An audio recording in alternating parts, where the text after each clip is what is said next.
Welcome to Wellness Wednesday and the Chronically Driven radio show and podcast. I hope that you are doing well, enjoying these longer daylight hours and feeling your best. Today, I am once again bringing a familiar voice to these airways. This past weekend, I was honored to be a guest on the podcast, The Dr. Lake Show, with registered psychologist Dr. Paola. We take a look at the psychology behind preparing for and sustaining healthy weight loss. So here now is that conversation.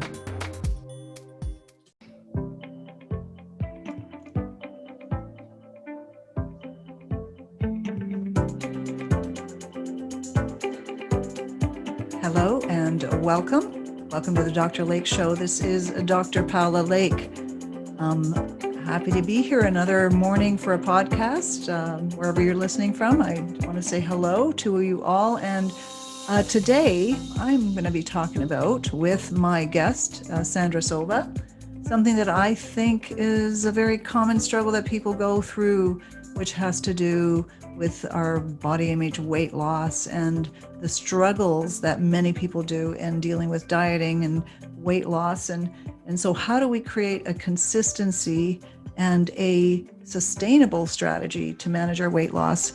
And this is why I'm so pleased to have our guest, Sandra Sova, here, because for me, it's a story that we all need to hear, because sometimes we need to hear these stories in order to believe in their existence, that we can create a change.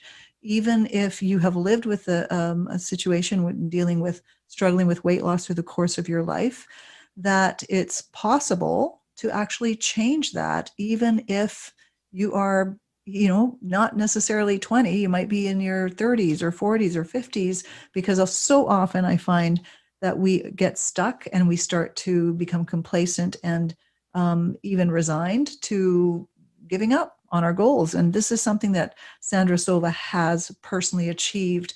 I think nothing better than having the opportunity to talk with someone who's actually gone through the experience and succeeded at it, which is why I'm so happy you're here, Sandra. Hi. Hi, Paola. Thank you so much for having me on. It's a topic that is really, it's important. And like you said, I have experience in this area. I'm someone who, for most all of my adult life, I was significantly overweight. And it was something that you had said, we sort of, we give up on our dreams. I had absolutely bought into the fact, I had the limiting belief that was how my body was going to be. That's who I was. I was overweight. Sustaining and achieving weight loss was out of my reach, and I didn't like where I was. I would wish that I was lighter, but I became settled and complacent. And with that, though, I also became blind to it. We may tell ourselves we're okay with it, but actually, I think very few of us are not okay with carrying a lot of excess weight. And was there a point of resignation that you were actually resigned in, or was it something that you, from when you were young, that you just thought, this is just the way I am, or did you try and then you got to a point of saying, okay, that's it. I'm never going to change? I was overweight consistently. I mean, from teenage years onward, I would have for special occasions, there was an event coming up, I would try and lose some weight so that I would look better. And, you may or may not be successful with that. You're usually doing some restrictive diet, which of course is not sustainable. So I would fluctuate, but my weight was always quite high. And I also had the limiting belief that because I was someone that had a chronic illness and chronic pain, that being active and exercise it just wasn't for me. I wouldn't be expected to do that. And so it wasn't something that was part of my lifestyle. Upon reflection, to be fair, and I think this is important to hear for a lot of other people out there, My lifestyle at the time when I was living in Vancouver was not set up to be supportive for me with that, with time and schedule and accessibility to things. So along from with the personal changes, I really wasn't set up to have access to those things. So there's so many components. And then I went through a significant health crisis. My autoimmune condition became so severe I had to stop working, and then I went through a cancer journey with breast cancer and recovery, and so all this sort of things. And through that process, I had a new outlook on who I was, why I was here, and what's important. And I decided to think, maybe it is possible to reinvent my life. Maybe those things are within my reach. And I started to do little things, and I started doing a health and wellness radio show, and I started eating better, and I started exercising and things, but I never really got to the weight component until, and then I actually did, I sort of got a bit of a wake up call where I had to make a decision that I was going to commit to do it. And I did. And can I interrupt? Was that health related? That wake up call? Was it? I always find that interesting, right? Because sometimes things happen to us and they can shake us out of the trance that we've been in for many years.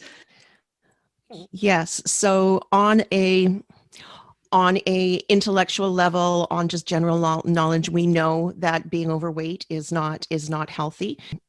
We know this, but I did 3 radio show interviews in a row where I'm sitting across from either a research scientist or a very well-respected doctor talking about this aspect, about how carrying extra weight not only is so harmful for our joints, our organs, every single thing, but reversely, how losing weight can be so beneficial to our joints, to our heart.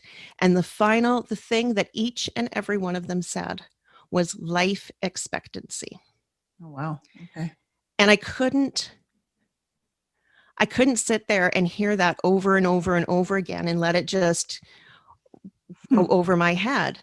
It was, and even when I say it now, I still get, I get sort of chills, because it was, well, what am I doing?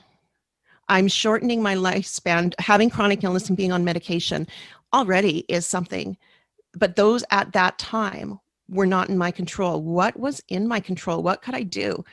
So I got a little fiery, I got a little mad, I got stubborn, I got fierce and feisty, and I said, I am going to do this. And I started making changes. I find that so interesting, right? Because, I know one of the quotes that people will hear around a lot is, when we change, the pain of staying the same is greater than the pain of change. And often what I'm hearing you say isn't unlike what I hear a lot of people say when they're at pivotal moments in their life, that you were hit with something, you developed some kind of bigger picture view at it. You weren't just in the minutia of the day to day. You actually took a little broad view at your life as it was, and you actually engaged in the possibility that sounded like something that you wanted. Yes. That you connected to that. Yeah. Very much so. And I had done an awful lot of work in other areas leading up to that, with breaking through limiting beliefs. I had already started exercising, had been exercising for a year. I was being more mindful. I was de-stressing, and I was doing a lot of things, but I didn't do what I really think is the key. I honestly believe that anybody can be successful and can lose weight no matter what, if A, they want to, and I believe that not everyone does, and B, that they're willing to make those lifestyle choices. Yeah. If you are not willing to make lifestyle choices, then it's not really going to happen. And so with this, I was willing to do this because this is something I wanted, not to look better. Yeah. Yes, to feel better, for health, to Mhm. extend my life. And then it was like, darn it, I want to stop. I didn't feel genuine anymore. I'm sitting here every week talking about health and wellness. I'm talking the talk, but I'm not walking the walk. And it was a little bit of my sense of pride. Yeah. It's like I need to show up better for myself, my family, and for people that I'm speaking to, because and then I also like then I'm like I can be a role model. I can be an example. I can show that you can have chronic pain and you can still do these things. So little changes over time, and then you want it. Yeah. And and it has to be something that you really put value to. I agree. And I think anyone who that venturing into the idea of weight loss, I want to make people clear that what we're talking about today isn't necessarily, everyone has to look at after their body and what risk there might be involved in weight loss and how quickly and doing it in a healthy way. But we're really talking about the psychology of weight loss. What are some of Mhm. the underlying internal changes that need to happen around the way we think and how we are looking at this experience. And that's exactly what you're talking about, is that you had some internal changes within you Mhm. that sort of propelled you forward in this journey of taking care of yourself. And you didn't focus on, and I actually really like that concept. You didn't focus on the looks. I actually believe that if we focus solely on I want to just be slimmer because I'm going to look better and I'm going to get more attention, or I'll be liked more, or I'll fit. I don't think that is a very motivational factor. I Mm-mm. actually think in some ways it's unmotivational because we are looking to tell ourselves that we will be enough when we our appearance externally. And I think there's a inherent self-sabotage mechanism when we're guided by Mhm. that. And what I'm hearing is that wasn't the motivating principle for you. There was something grander than that drove you and motivated you to make this change. Yeah, and it was, I mean, so many of the things that the emotions and feelings and the self-talk that we have if we are carrying extra weight, and there's a lot of shame in there. There's struggling, there's feeling that you may always be trying to do something, but you're failing at it, and then there's the denial, and then just the acceptance and that with which is when you flip that switch. And for me personally, what lit up instead of shame about my body, I was now proud what I was able to do. Instead of being in denial of the situation, I was determined that I was in the driver's seat and I was going to be doing something. Instead of just being acceptance, I was motivated for where I was at this current time and to go along on the journey. And so much of this is self-esteem, Yeah. self-worth, self-love, self-regulation, all the types of things that you talk about on your show all the time, right? Being aware of these things and making it a priority. What we schedule, what we make a priority happens. Don't make taking care of yourself be at the bottom of the list that you hope to get to and it's on a wish list. Make it one of your core values. That kind of aspect is one of the foundational pieces of how I've found it to be. I agree. I don't actually know that we can truly change if we're not putting some kind of cultivating time there to not only make the change, think about where we're at, because it sounds like you had a reflective moment there. I mean, so many people keep busy in their lives and don't take that time. And I actually think we live our lives partly in trance states, not Mm-hmm. always Oh, fully yeah. aware of what we're doing to ourselves, not really cognizant because we're so caught up in things. So that I think is an excellent point, is that it's so important to, if you don't dedicate that time to self, the possibility of change is going to be much more difficult, right? Mm-hmm. Mm-hmm. So you came to that awareness. Then how did you follow through? How did you move forward with that goal? Yeah. So it was something I just made the decision. I did some research of what I felt were some of the changes as far as food wise that necessary of what I wanted to do.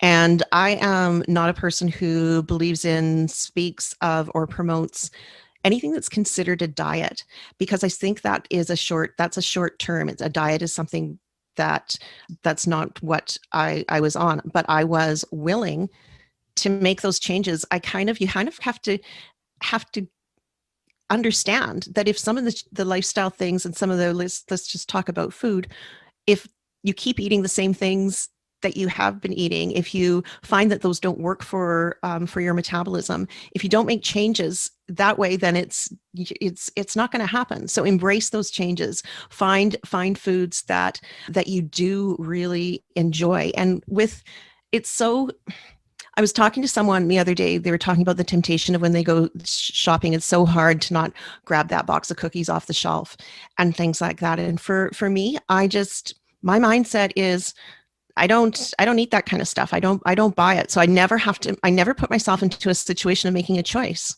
I don't go and look at the bakery cakes and cookies and think, should I? Oh, I don't know. I just don't, because it's not what I want to do. There are plenty of things that you can do to have enjoyable food. I think food should be pleasurable and Yes. enjoyable. But one thing I did want to touch on is I don't think that we should be thinking of food as a reward. Right. A lot of people reward themselves with food or deny themselves from food. And being on any sort of a restrictive sort of diet where you're eliminating an entire food group, or you're taking away something that you actually really enjoy, when we're taking things away, that's difficult to sustain. I 100% agree. I think that is one of the major problems. We do know for a fact that diets, people in the end end up gaining more weight than they ever planned to lose, Mm-hmm. might be able to lose weight. And I actually think from a psychological standpoint that if what we are endeavoring to do, no matter what your goal is, feels painful, is a sacrifice, and you feel that you're suffering and giving up something that you value, and that's the mindset in which Mm-hmm. you're pursuing this goal, it cannot be sustainable. Because in the end, if we are in that battle with ourselves around food and there's a saying, that what we resist persists. So if you're constantly telling yourself, I'm not going to have cheesecake, I'm not going to have cheesecake, your actual mind is constantly on that. You're not in a moving forward direction. And so that is so important. In order to create sustainability, is to think of something that you can still live with and still enjoy, not from a place that I'm now going to diet, sacrifice, never enjoy food again. Not sustainable. No fun, and no fun sustainable. No whatsoever. fun. Yeah. So I mean, if people are curious, like, so when I initially started, so it took me over a year, but I did lose 60 pounds, and I've kept that off for now a year and beyond. So so if people are curious, I started with eating sort of like a keto diet to get my body to start burning fat. But now I would say I eat sort of like a Mediterranean sort of paleo diet. Just like but I'm flexible. I am not restrictive, but it's on sort of like an 80-20, like 80% of the time, most days, it's like really clean eating. And then, but there's not, I don't go have by any rules. I have principles and values about what we're going to eat. But I wanted to share an interesting story because I think there's a lot that we can learn from this. So along those lines of being flexible, when the holidays came around, Thanksgiving, Christmas, and New Year's, I made the choice that I was going to indulge in just, anything that I wanted. So I was, so I don't eat bread and sugary things. I use sugar substitutes and stevia, but I don't eat any processed sugar or breads or sweets or anything like that. Well, I sure did over the holidays, and it was by choice, and we really enjoyed it. I did gain a few pounds, but nothing alarming, and it's already, I'm already dealt with that. But here's what happened. After that indulgence, I found that my willpower my resolve, my determination was really, really lax. And I think that part of that is I put sugar back in, so my blood sugar spikes, and I was eating those things. So I think that naturally your body is craving those things again. So, but the habits thing is the one that I wanted us to talk about. Mhm. So previously, I used to, when I'm out doing my grocery shopping or my chores or whatever, I would treat myself to a reward. And it would often be at Country Grocer in the morning, the right fresh out of the oven pepperoni cheese sticks wrapped in cheese bread. They're really nice. Sounds good. Um, and then it became just something that I would do all the time. And then about 4 weeks ago, I'm like, you know what? Those are not the values that I set up. That's what I used to do. If I want to be true to being successful and maintaining, I'm kind of going down a slippery slope. I was like, yeah, I deserve that. I'm going to get myself a treat. It was a hectic time at the house, and I deserve a reward. Or I've been really good all week at the gym. I increased I deserve it. And it was so easy to just make that decision. I think so. It's kind of like does something in your brain, right? That you want that. And it made me become really, really sloppy with my choices. Yeah, I find it interesting. I mean, I think one of the things I want people to understand, because we have lots of cultural things around eating. We join with people to eat. It's a social thing. We don't eat just because we're hungry, but we also eat because it releases dopamine in our brain. And if we're going through any kind of stressor in that moment in time, it may actually help us escape from something that we're not dealing with. And I think that's something people need to be aware of. And it's not to say, I think there's lots of different ways we can get dopamine from food, and that's a lot healthier, so we don't have to make those choices. But you mentioned willpower, and one of the things I found, and I looked was looking at some research on eating and eating patterns. And there's a myth of willpower, because willpower has a shelf life. Willpower does not last.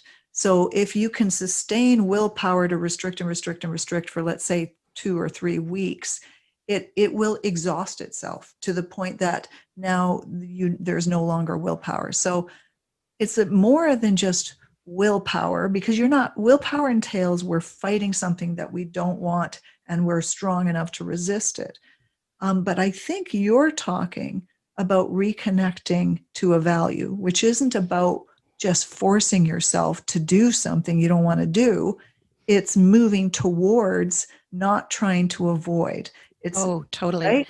Yeah, So, no, and that feels different, right? completely And different. Yeah. yeah, and the thing that I noticed as so then I wanted to sort of break that habit and replace it with other things.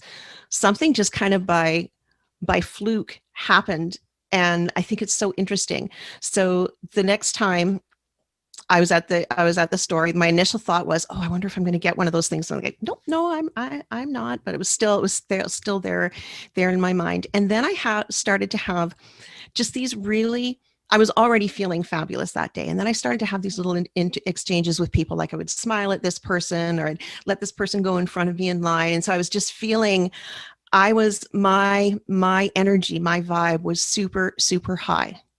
And I even forgot I wanted to have that snack. Amazing. I even forgot. And then just the other day, I'd been to 5 different stores trying to find an item. I was frustrated. I was cranky. And I was thinking and planning in my head, okay, where can I stop to get something to eat? It doesn't have to be, it can be a keto something, but I need something. Instead of, even though I've had my breakfast smoothie, I've got my food planned out for the day, I'm consciously thinking, and it's because I want that feel good. I want that reward. And then the same thing happened. I heard the most amazing song on the radio. I went into the store I needed to go to, talked to the cashier, said, "You are looking absolutely fabulous today." And I just started doing this, all this kind of stuff, raising Yeah. my feel good Yeah. emotions. And then again, I got back to the car and go, "Oh, I forgot. My motivation for being here was to get some sort of snack, any kind of snack." And I replaced that. And so let's talk about that. What's happening when I'm replacing that? That's a huge issue. Yeah. Well, I mean, there's one thing that I know is, and I found it also in research, that they've done some studies where they looked at the impact of shaming and self-shaming. And when we are actually already in a negative state, which you're talking about, but also when we are coming from a place, so the things you described there, one of them is, okay, you're not feeling so great. So the idea of having something that you're really enticed by is a nice little dopamine rush, right? It's going to give you an immediate feel good, short-lived, but an immediate feel good sensation. But what you did is, in fact, you actually probably got some dopamine going into your brain without food, right? Once you started to feel good, and you started to engage positively, and your mind drifted away from escaping into something that helps you feel better. So you were in an altered state, and when that state altered to something positive, then that need actually kind of diminishes, because you're that craving. And I think those cravings are about craving that experience of sitting there. So we have lots of different ways we can release dopamine in our brain. We can release dopamine through exercise. We can release actually, what they found is with positive expectations, we release dopamine in our brain. And so when we stop associating food as this external source that's going to make us feel good, and when we start instead to feel good, which sounds like that's what already was happening for you, that enabled you to continue and to almost, it sounds like it just dissolved that craving. It was just so interesting to me because I had done so well, and I had been doing so well, but it was just all those old, oh yeah, where's the next treat to eat? And people, when you're, and this can happen at any time. So we can change our state by bringing in something. I think that it's like happy, it's up, and music can be music, movement. So grab a glass of water, do something other than stick into the part of wanting, and then telling yourself, well, I just a little bit, I deserve that. That's huge, because what you're talking about is you're not, and I think in any kind of change that we're weight making, we don't want to just be getting rid of something that we think is not good for us, or just changing it. We want to replace it with something else. And like I said, you said movement, because we release dopamine when our body is in a state of movement. I think those are state changes are at the essence of what allows us to make things happen in our lives. And if we do not alter our state, so the state you're in when you're caught in a pattern is going to probably, if you continue to remain in that state, the chances are very unlikely that you're going to be able to create sustainable change. So that's something that you're very cognizant of right now, is the state that you're in and how that impacts. And I do think it's important for people to take a little bit of time. And if there is something about coping with feelings, and that's been, because often we find ways to cope, and some people might turn to alcohol, some people might turn to other substances, some people turn to food, and food is a comfort level, that we may need to deal with some of those issues too, and to dissolve them so that we're not using food. One of the things that I think is valuable, and I think in some ways, I know you've done essential oils, they create a more mindful state. And the more we can practice being present and centered with ourselves, it actually will lessen the impulsive nature for us to just do things mindlessly and run into, do it. Sometimes people say, wasn't even thinking before I grabbed that bucket of ice cream, and started 100%. eating. And so that's if you can't sit in silence and be present with self, it's going to be really hard for you to resist not doing that automatic movement of doing some behavior that you're trying to step away from. And especially when we're in that reward culture for being busy and always being on the go and doing all this kind of stuff, it it makes it easier to just grab something and to be reactionary instead of intentional. And this is all of this, it's about being intentional. And there's an education piece about it too, to understand what things like processed food are actually doing to our health. Like, there's lots of chemicals in that, and when you check, you would think that everybody knows nutrition and stuff, but you wonder. It's availability too. I mean, our society, they make so much garbage available for people to purchase. Well, I will tell you that honestly, one of the things I always found interesting, because I've been to Italy many times, is that in Italy, if you go into a grocery store, unlike here, where you'll have a whole aisle dedicated to junk food, maybe 2 aisles dedicated to junk food. In Italy, mind you, there's been a lot of immigrants there. Things have changed a little bit. However, as a general basis, you will find that junk food in a small corner. It's not as readily available. It's not at the forefront of people's mind.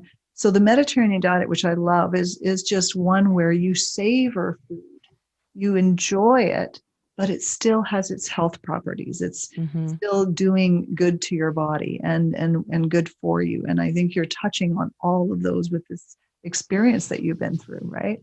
Yeah. One of the things too, I mean, you're talking about the different styles of presenting food, like in cultures. We mentioned it a little bit at the top of the show, that food it's social, and being together and eating. And a lot of people, myself included, show their love to people by preparing food. And one of the things that can be challenging if you are making any sort of a lifestyle change is that if you've made choices that you do or do not want to, whether it's portions or types of foods that you're eating, if you've made those personal choices, it can sometimes be, you can be in situations where you're not only sort of questioned about that, you're pressured to put your personal beliefs aside to meet someone else's desire for you to partake. Yes, that's huge. That's huge. I mean, there's a social patterning, and people have, and I do think this is also part of the struggle for people, because once they've established habits, more likely than not, the people around them are also sharing in those habits.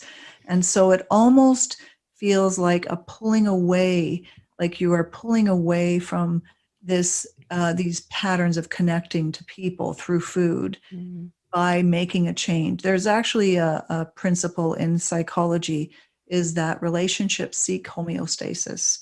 And so when one person changes in the system, it can create a momentary tension, and there will be a pull for people to go back to where they were at. And I think that if you're a people pleaser, and I remember when I was in Italy, because when I was younger, this is probably in my early 20s, and I was getting into fitness and really wanting to change my life habits. In Italy, if you say no to food, it can be, because it's such a social gesture, experienced as you're not accepting their gesture of kindness, that somehow you're not being as you're rebuffing their gift, right? And taking it, not willing to accept it. And so one of the things I think we need to take some time and explore is how hard it is, if it's hard for people, if they're people pleasers, if they feel that they're creating friction by changing. I mean, we're talking about food now, but honestly, it can apply to anything. Of someone who's never worked in the home suddenly works, there might be a resistance to that. People will resist, that have gotten used to us being in a certain way, will be uncomfortable or resist it. So I'm curious to know how, I'm assuming you had some more support mechanisms in your home that allowed that change, but did you struggle with any moment of having to separate yourself from patterns that everyone else was engaged in.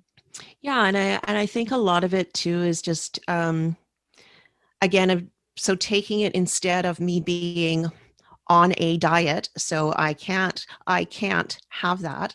This is now this is something that I value, and I don't do that. And there's a confidence that comes in there. Again, it's the self-esteem, self-worth. um, I make the choices of what I'm going to eat, and it's not. It also doesn't. It's not going to be, to me. It's just not going to be a big deal. I think that we have to learn how to be comfortable with saying no, doing something else, letting people know, and not having to explain ourselves. Mhm. But if you are, every situation is different. But I just, I would say, you just no, thank you, and be polite, and just stay firm with what you really want to do. You mentioned about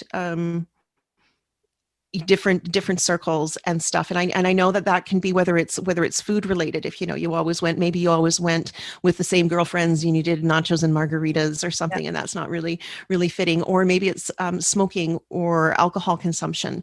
It it may it may mean that you might choose to alter what you're doing socially, if, and again, I keep coming back to, if it's no longer fitting in with your values, if it's no longer fitting in with what you make a priority. I am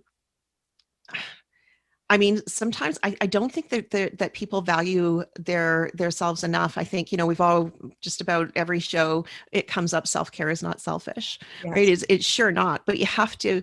I mean, I have almost a, arrogance isn't the word, but when it comes to what I'm going to be doing, the decisions that I'm going to be making, whether it's food choices, and I have these conversations all the time with my medical professionals. When you really believe that when you're not wishy-washy, if it's not a temporary thing, it's something that I value, it takes away the struggle. But yeah, if I had the opportunity to have my grandmother still alive and she made me a piece of pie and served that up to me, I'm going to have it. Yeah, Because that would meet with my values. absolutely. These are not always simple conversations because they tie to our relationships, our attachments, things that are important to us. And if you value your friendships or even your home environment, you want to hang on to them naturally. I understand that. I think one just general principle that I think we all need to understand is that, I've heard it more talked about, especially recently, but that we become more like the average of the 5 people that we're spending our time with. Yes. And this is, I value all people. I don't think this means that you just stop getting together with your friend or be rude to her and say, I'm no longer interested in. But I think what you do need to take a little bit of time of self-examination and ask yourself, if you are primarily engaged in a system with people that is what they do, and that you joined in that sharing of it, because sometimes when we're in those patterns, we feel better when other people are also engaging in it as well. um, my first hope is whoever you love or care for are going to be the people that can embrace you for making those changes and support you in making those changes. It doesn't always happen. Mhm. And I think you need to then maybe reevaluate. So if every day you've been going, or every week, you did 3 nights with somebody where you just binged eat, and suddenly you're stepping back, it could be threatening to them. If that was something they felt comforted them to share that with you. If you can salvage a friendship, salvage it and let them know this has nothing to do with them, that you love them equally, but it's okay to step back. But if you are finding yourself in environments where it's not supporting you, Mhm. then you may need to make some adjustments. It doesn't have to be black or white. Might mean I'm not going to do the 3 nights. I might visit with them 1 night. So I don't think we have to go to extremes, but I Mhm. do think you need to be aware of what environmental forces are there that are playing into this as well. Absolutely. Another one that I think is important, an important part of my story is during this, while making these changes and going along this journey, I really took a look and examined my relationship with alcohol. I was what I would consider, 'cause I was a heavy drinker, and so for all tons of reasons, making a change in that way, it's calories, people. I mean, it is. You've heard of beer belly. Well, you can have a wine gut or a rum roll, or I mean, it's and so that is weight loss is not necessarily just about what you eat, or it's not like, oh, you must be eating donuts or huge portions or something like that. It can be, it can be the basic principle of amount of calories in versus amount of exercise put out. But I mean, so that was a big one for me, and I refer to it as my relationship with alcohol, because I was in a long-term relationship with it. Was one of my best go-to coping mechanisms for everything. That's another immediate mood altering substance that Yeah. people seek. I think when we make that decision in our lives that we're no longer going to just turn to some substance to change our state, when we can start to learn means to change your state internally, then you also can start, changing in a positive direction in so many different areas. So I think that's a valuable point you're making, is that tendency, those, some people might call it a gluttonous, people were gluttonous, where that lizard brain, we're drawn to Hedonistic pleasure seeking. immediate pleasure seeking. Yeah. And I'm not against pleasure seeking. I just think that when we operate from a place where that pleasure seeking becomes a need in order to change a state, that we need to figure out another way. And Either it becomes a need, or it is just such a habit. Huge. That it's just, and these habits, these things that we do, that's another thing. I was asking me, oh, how do you're still going to the gym every second day? Like, oh, it must be so hard to get out of bed some mornings, and I didn't. And I'm like, actually, it's not, because this much time has gone past. Going to the gym and working out, it's not a choice that I decide every day. It's what I do. That's who this girl is. Yeah. That's what I do. That used to be wine was the same. That's what I do. I'm not going to go anywhere for lunch with you if it's not licensed. Are you kidding? Why would I do that? Well, you actually kind of replaced one habit with another habit, is what you did. And they both are mood altering, because exercise is definitively mood altering. And so I think there's a lot of value in that you replaced that habit with another. And I think, these are all different components, I think, of what we need to look at. I think there's many things we talked about today that are touching on how to achieve that personal goal. One thing I want to mention, and you talked about self-esteem, and on a motivational principle, this is what I think is important for people to understand. I did create a hypnosis meditation for weight loss on my podcast, if people look through. And one of the reasons I did that is because our way of thinking is often of tomorrow. Tomorrow things will change. I'll do things differently tomorrow. Who I am today is not good enough. Who I want to be tomorrow will be, so hopefully someday, the person I want to be. That mindset keeps us stuck. So the mindset that I really think is important for people to work on changing is getting away from the shoulds and moving towards the wants, and changing it from tomorrow to today. So that, I think, is really important, to start to visualize and see yourself, get excited about what you want to do. Don't make this a terrible thing. Instead of starting from a place of, I'm not good enough now. Right now, I might even be repulsed by myself. I might not like myself, but I'll just accept it. It is much easier to achieve this goal if you're starting from a place of, I am, and I like myself, and I am beautiful, and to still embrace that, because there are some people, for whatever reason, they have Mm-hmm. some personal reasons that weight, they may never get to a certain place.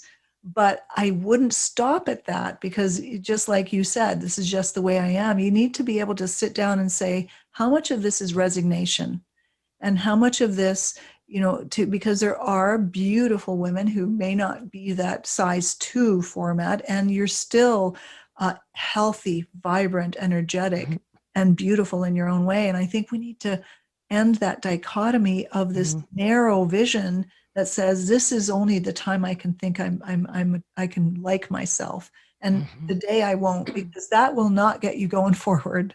No, and it is, I mean, it's not instantaneous. It's a process. And just, I mean, just starting somewhere and believing that,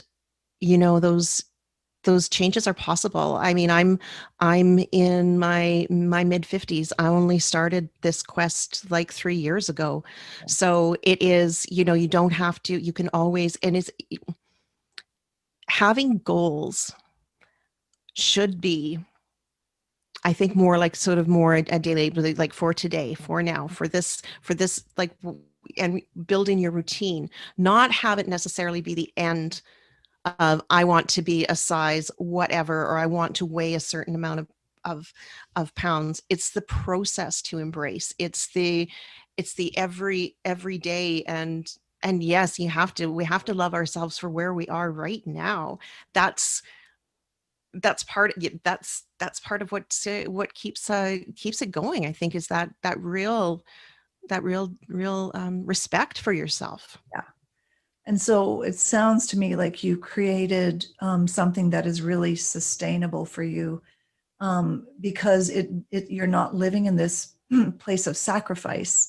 You're living in a place where you are still enjoying your life from day to day. It doesn't feel like you're living your life without the foods that you like and that you need.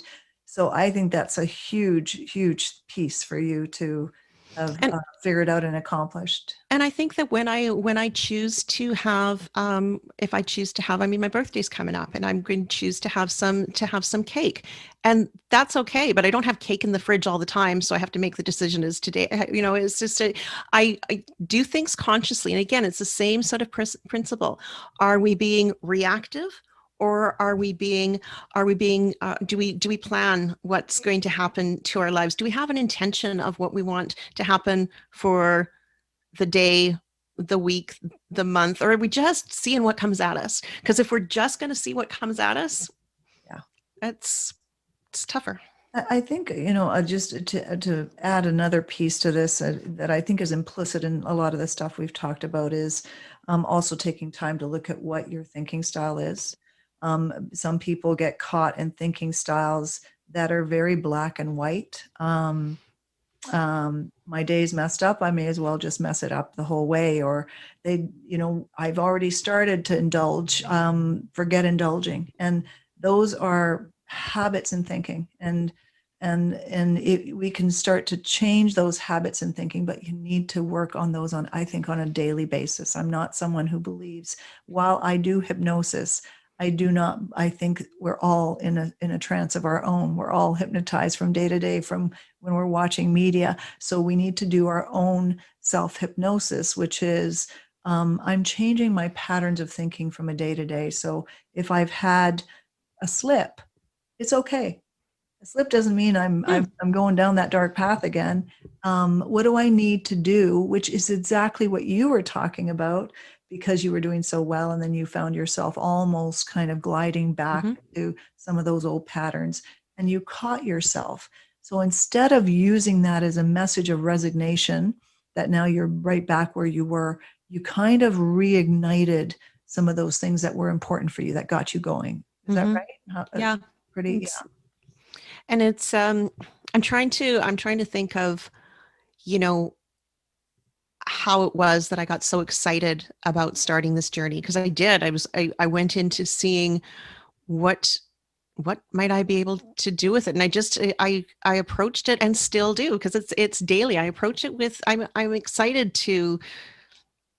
change my way of thinking. I'm excited to change my patterns. I'm excited to see what I get. But it's constant. But I'm the project manager of the But it, project that is me. well, it doesn't sound like it's the painful process that people go through when they're dieting. Because dieting in itself, I think, is this self-sacrificing experience. It will end, and after that, you know, the desire to go back to where you were is you're still enjoying your day to day. You're still eating some of the foods you like. So it's not like your life is a sacrifice life of eating only foods you don't like. And I think a lot of what you talk about is exactly what I try to work with when I'm trying to help people in achieving these personal goals.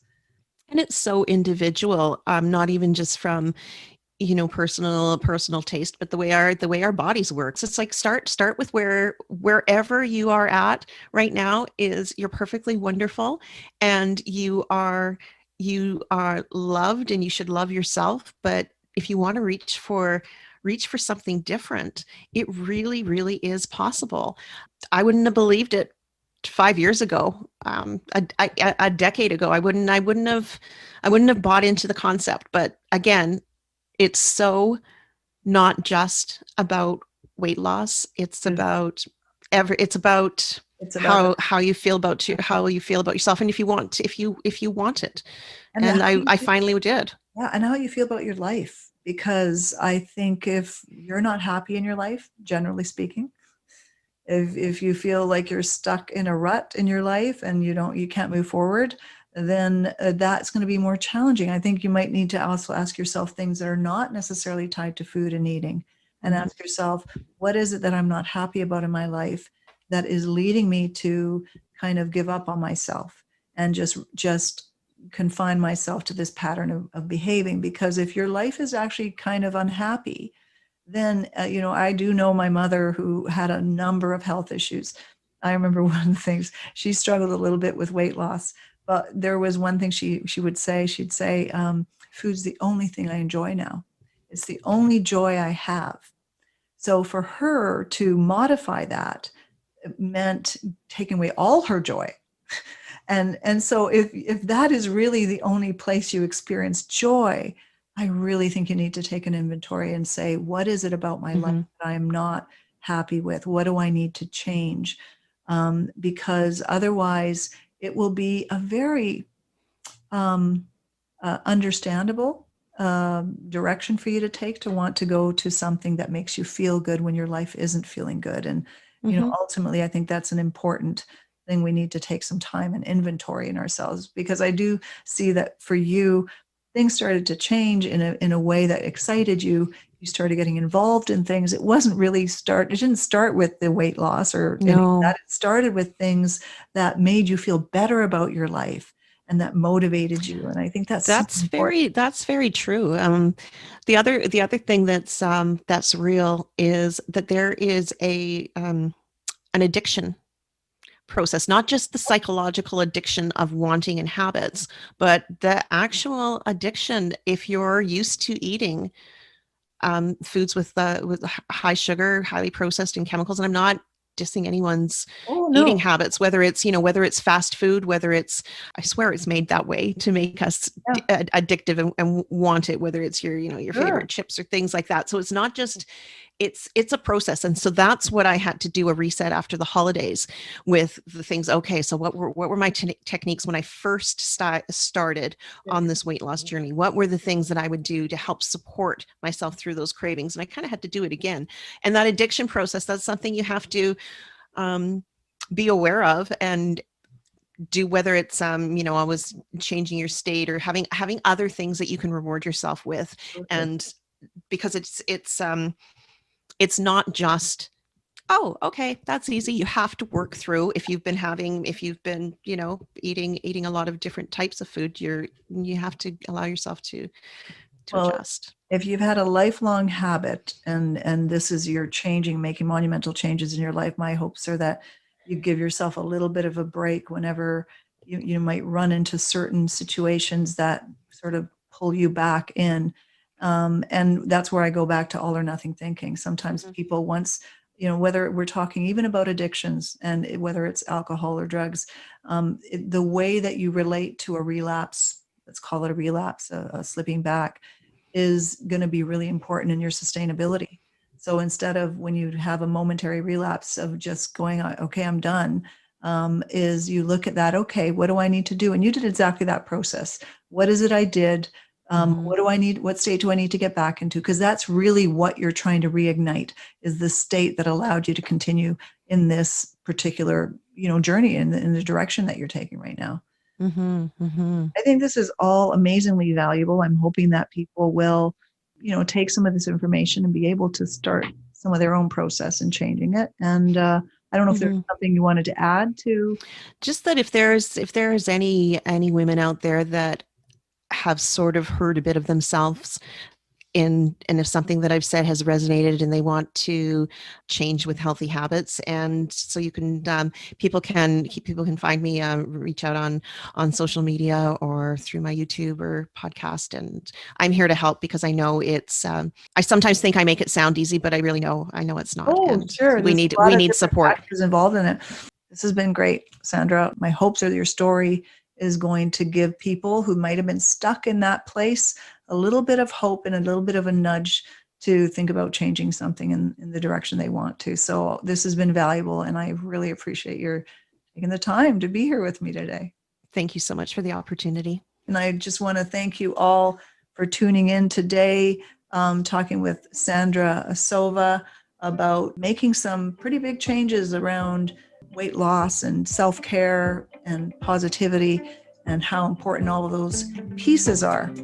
So for those of you who might have gotten resigned and feel like there's no hope for you, this is a message of hope. Don't give up, and access some resources that are going to help you. So all the best to you. Take good care, and see you next time. Thank you for spending this time with me today. I appreciate each and every one of you that are listening, whether that's on our local community-supported radio, CHLY, or if you're catching this on YouTube or the podcast. I encourage you to be in the driver's seat when it comes to your health and wellness, and reach for the very best version of yourself every day. And until next time, I am wishing you wellness. To listen to more episodes, search for Chronically Driven on YouTube or wherever you listen to your music and podcasts.